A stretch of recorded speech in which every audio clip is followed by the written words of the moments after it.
কে জিতবে বলে আমি মনে ভাবতেছি। আমি ভাবতেছি জামাত জিতবে। অতএব বিএনপির প্রতি আমি কি করব, বৈষম্য করব। আমি যদি ভাবি না তারেক রহমান ফিরে আসছে, এখন হই হই কার, উনিই চলে যাচ্ছেন ক্ষমতায়, আমি ওনার বিরুদ্ধে মানে নিরপেক্ষতার আচরণ করে পরে আমি খাগড়াছড়ি ট্রান্সফার হব। One of the presiding officer আমাকে এই কথা বলছে, ভাই আপনি এই কাজ করলেন কেন? বলে আমার বাচ্চারা সব পরে ঢাকায়, ভাই আপনি কি ভাবছেন বিএনপি ক্ষমতায় আসতেছে, আমাকে তো খাগড়াছড়ি পাঠিয়ে দিবে। একটা দলের একটা নমিনেশন আপনি বাতিল করেননি, বাকি সমস্ত দলের করছেন। সকালবেলা আপিল ফাইল করে যারারটা বৈধ হয়ে গেল, জামাত ইসলামের কক্সবাজারের প্রার্থীটা বৈধ হলো। কি কার গ্রাউন্ডে জানেন? বলছে এটা কিভাবে এই প্রিজাইডিং অফিসার এটা করলো, এই রিটার্নিং অফিসার এটা করলো কিভাবে? আপনার এক্সপ্লেনেশন তো গ্রহণ করলে তো হয়ে যেত। 1 মিনিটের হিয়ারিং এ বৈধ হয়ে গেল। তার মানে ওখানে যে বসছে সে কিন্তু একটা এজেন্ডা নিয়ে বসছে। সেই এজেন্ডাটা কি জানেন? আচ্ছা, কে জিতবে বলে আমি মনে ভাবতেছি। আমি ভাবতেছি জামাত জিতবে। অতএব বিএনপির প্রতি আমি কি করব, বৈষম্য করব। আমি যদি ভাবি না তারেক রহমান ফিরে আসছে, এখন হই হই কার, উনিই চলে যাচ্ছেন ক্ষমতায়, আমি ওনার বিরুদ্ধে মানে নিরপেক্ষতার আচরণ করে পরে আমি খাগড়াছড়ি ট্রান্সফার হব। One of the presiding officer আমাকে এই কথা বলছে, ভাই আপনি এই কাজ করলেন কেন? বলে আমার বাচ্চারা সব পরে ঢাকায়, ভাই আপনি কি ভাবছেন বিএনপি ক্ষমতায় আসতেছে, আমাকে তো খাগড়াছড়ি পাঠিয়ে দিবে। তার মানে এই ৩৬শে জুলাইয়ের যে মানসিকতা, আমাদের বিপ্লবের যে মানসিকতা, আমাদের রক্তের যে মানসিকতা, ওনার ট্রান্সফারের কাছে এর কোনো মূল্য নাই। আপনি মানসিকতা পরিবর্তন করতে পারেনি। এদেরকে ধাক্কা দিয়ে ফেলে দেওয়া উচিত ছিল সেদিন। এই ব্যর্থতার জন্য আজকে এই প্রতি মুহূর্তে এখনো মানুষের মধ্যে সংশয়, ইলেকশন হবে কি হবে না। আপনি কাউকে 10টা পুলিশ দিবেন, কাউকে একটা দিবেন না, তা হবে না, তা হবে না।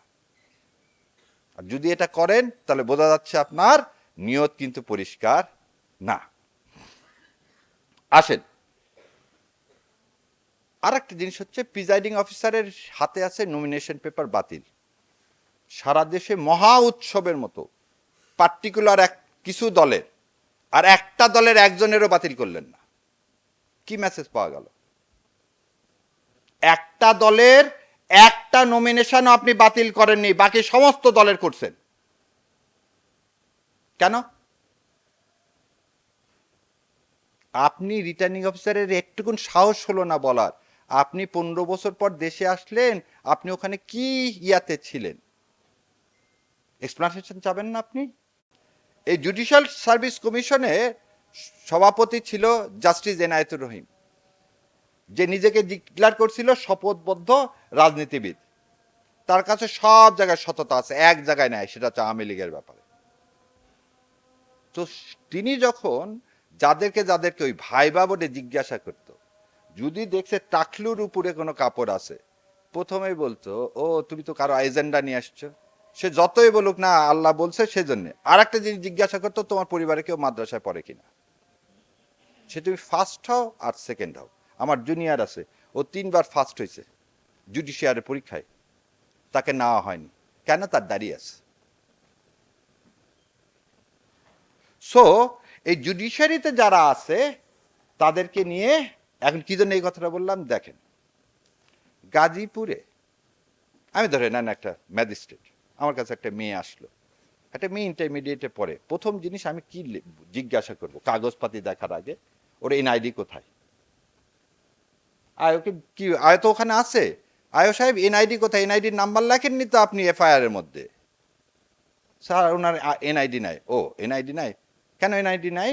এই কথাও জিজ্ঞাসা করেন। এনআইডি নাই হলে আমার মধ্যে একটা খটকা লাগবে। কি খটকা লাগবে? যে হয়তো ওর বয়স হয়নি। তাহলে ওর কি আছে? জন্মগত সার্টিফিকেট আছে।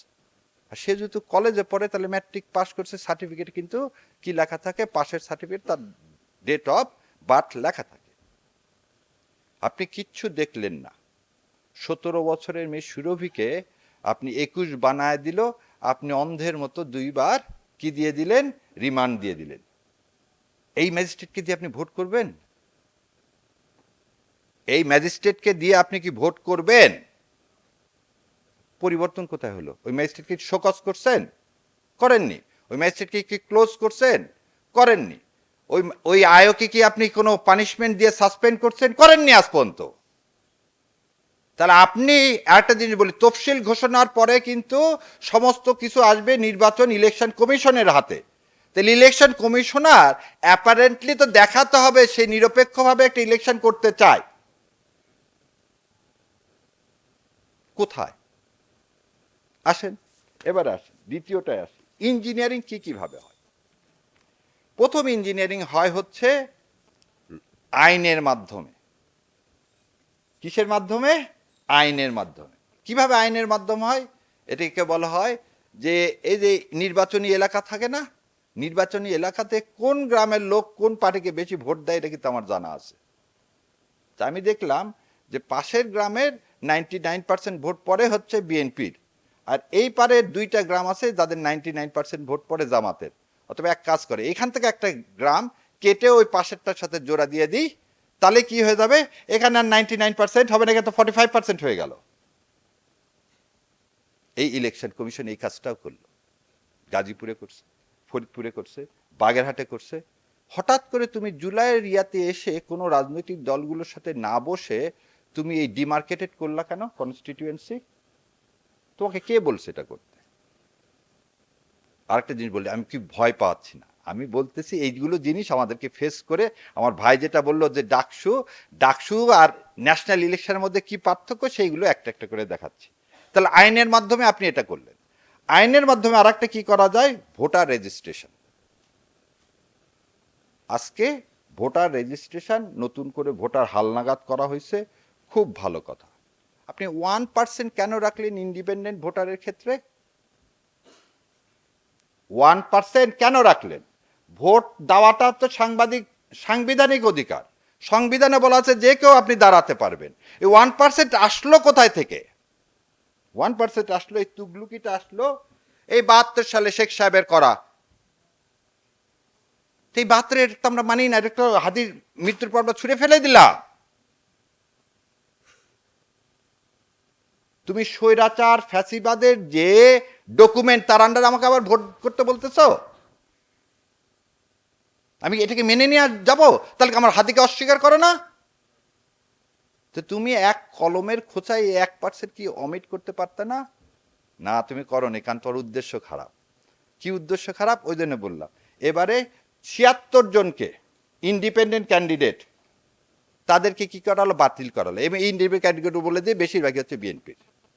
তার মানে আমি দলের বাইরে যে স্ট্যান্ডিং নিব যে আমি একটা সৎ মানুষ, দল আমাকে দেয়নি, দল টাকা আল্লাহ লোককে দিচ্ছে, আমি বিএনপিকে হাট করে বলতেছি না, জামাতেরও অনেকে আছে বলে দিচ্ছি যে আমি আমার দলকে মধ্যে নাই, আমি ভারতের আধিপত্যবাদের বিরুদ্ধে আমি ইলেকশন করব।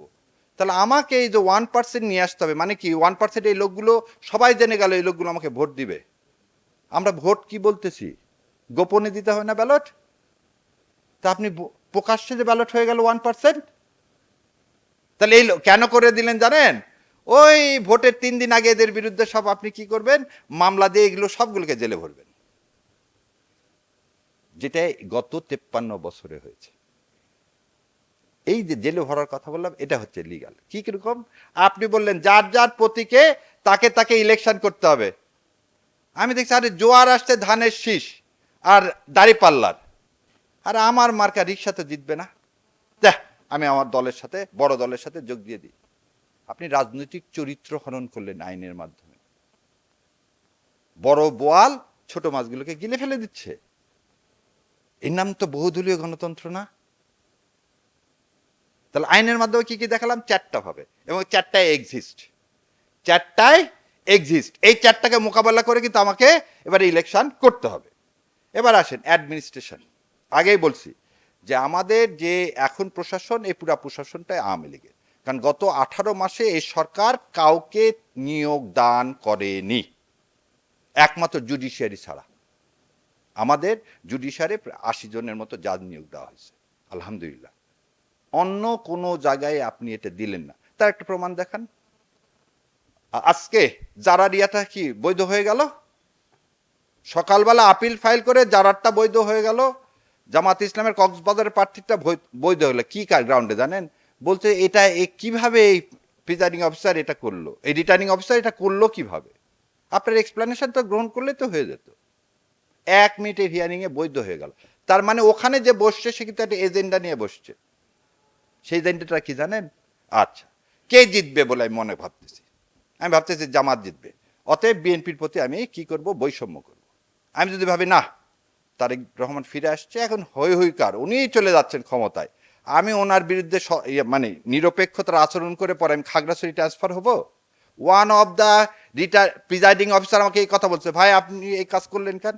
বলে আমার বাচ্চারা সব পরে ঢাকায়, ভাই আপনি কি ভাবছেন বিএনপি ক্ষমতায় আসতেছে, আমাকে তো খাগড়াছড়ি পাঠিয়ে দিবে। তার মানে এই ৩৬শে জুলাইয়ের যে মানসিকতা, আমাদের বিপ্লবের যে মানসিকতা, আমাদের রক্তের যে মানসিকতা, ওনার ট্রান্সফারের কাছে এর কোনো মূল্য নাই। আপনি মানসিকতা পরিবর্তন করতে পারেনি, এদেরকে ধাক্কা দিয়ে ফেলে দেওয়া উচিত ছিল সেদিন। এই ব্যর্থতার জন্য আজকে এই প্রতি মুহূর্তে এখনো মানুষের মধ্যে সংশয়, ইলেকশন হবে কি হবে না। আপনি কাউকে 10টা পুলিশ দিবেন, কাউকে একটা দিবেন না, তা হবে না, তা হবে না। আর যদি এটা করেন তাহলে বোঝা যাচ্ছে আপনার নিয়ত কিন্তু পরিষ্কার না। আসেন, আর একটা জিনিস হচ্ছে, প্রিজাইডিং অফিসারের হাতে আছে নমিনেশন পেপার বাতিল। সারা দেশে মহা উৎসবের মতো পার্টিকুলার কিছু দলের, আর একটা দলের একজনেরও বাতিল করলেন না। কি মেসেজ পাওয়া গেল? একটা দলের একটা নমিনেশন আপনি বাতিল করেননি, বাকি সমস্ত দলের করছেন। কেন? আপনি রিটার্নিং অফিসারের একটুকুন সাহস হলো না বলার, আপনি 15 বছর পর দেশে আসলেন, আপনি ওখানে কি ইয়াতে ছিলেন, এক্সপ্লানেশন চাবেন না? আপনি চান। তার মানে প্রশাসন নিরপেক্ষ না। তাহলে এটাও আমি মাথায় ঢুকালাম। তাহলে প্রথমটা ঢুকালাম যে লিগাল ইনস্ট্রুমেন্ট দিয়ে আমাকে বার করা হচ্ছে, আমাকে অ্যাডমিনিস্ট্রেশন দিয়ে বার করা হচ্ছে। এবার অ্যাডমিনিস্ট্রেশনের আমি আসার সময় বোধহয় আপনারা দেখছেন আমি একটা লাল ব্যাগ নিয়ে এসেছি। এই লাল ব্যাগের একটা কাহিনী আছে। এই লাল ব্যাগের কাহিনীটা হচ্ছে 2008 সালের ইলেকশন কিভাবে হয়েছে সেটা হচ্ছে এই দুইটা কাপ দিয়ে দেখাচ্ছে। ধরে নেন এই কাপটা আপনাদের সবাইকে দেখানো হলো, আপনারা সবাই পুলিং এজেন্ট, যেটা ফাঁকা, ফাঁকা না, এই ফাঁকা, আপনারা সবাই ভোট দিচ্ছে, ভোট দিতে দিতে এটা কি হয়ে গেল, পূরণ হয়ে গেল।